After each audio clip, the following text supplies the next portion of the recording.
masa kanak-kanak awal mulai dari usia 2 tahun sampai 6 tahun. Yang pertama, perkembangan kanak-kanak awal, yaitu perkembangan fisik pada masa kanak-kanak awal. Kita akan membahas tentang pertumbuhan dan tinggi dan berat badan, yaitu pertumbuhan masa kanak-kanak awal tidak terjadi pesat pada masa bayi. Pada tahun pertama, bayi tumbuh dengan pesat. Pada tahun yang kedua, pertumbuhan mulai melambat, dan pada tahun ketiga, pertumbuhan semakin melambat. Postur tubuh anak pada masa kanak-kanak awal ada yang berbentuk gemuk, berotot, dan ada juga yang relatif kurus. Tulang dan otot anak mengalami tingkat pengerasan yang bervariasi pada bagian-bagian tubuh. Otot menjadi lebih besar, lebih kuat, dan lebih berat, sehingga anak-anak lebih kurus meskipun berat badannya yang bertambah. Yang kedua, perkembangan motorik masa kanak-kanak awal. Keterampilan umum yang sering dilakukan kanak-kanak biasanya menyangkut keterampilan tangan dan kaki. Keterampilan dalam aktivitas makan dan berpakaian sendiri biasanya dimulai pada masa bayi dan disempurnakan pada masa kanak-kanak awal. Yang ketiga, implikasinya pada pendidikan.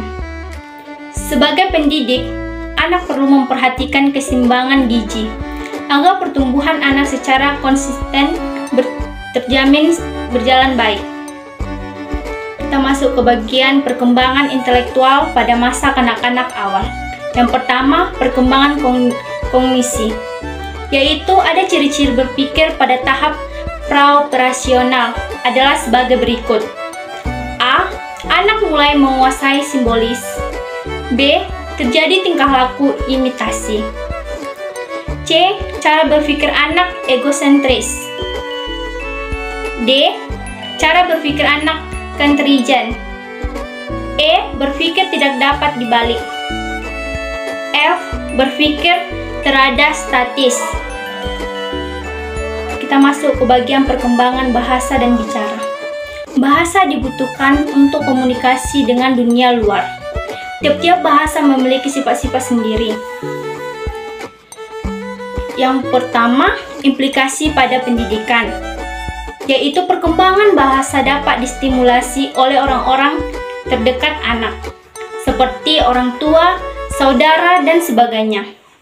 Berhubungan anak belajar bahasa melalui meniru, maka orang-orang di lingkungannya perlu banyak mengajarnya bicara dengan bahasa yang benar.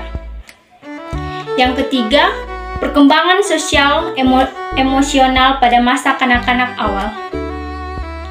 Yang pertama, elemen-elemen sosial dari bermain dan implikasinya pada pendidikan. Yang kedua, otonomi dan inisiatif yang berkembang serta implikasinya pada pendidikan.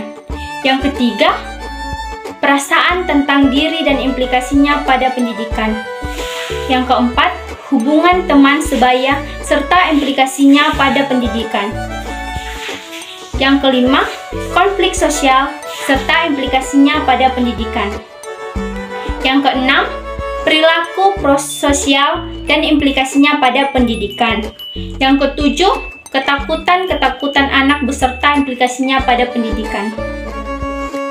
Yang kedelapan, pemahaman gender dan implikasinya pada pendidikan. Kita masuk ke perkembangan moral pada masa kanak-kanak awal dan implikasinya pada pendidikan.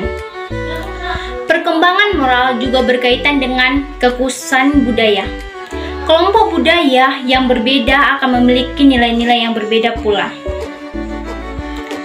Tugas-tugas perkembangan masa kanak-kanak awal yaitu seperti fase perkembangan sebelumnya dan juga fase-fase yang lain. Fase kanak-kanak awal ini juga disertai dengan tugas-tugas perkembangan yang perlu dilakukan oleh seorang anak dengan baik.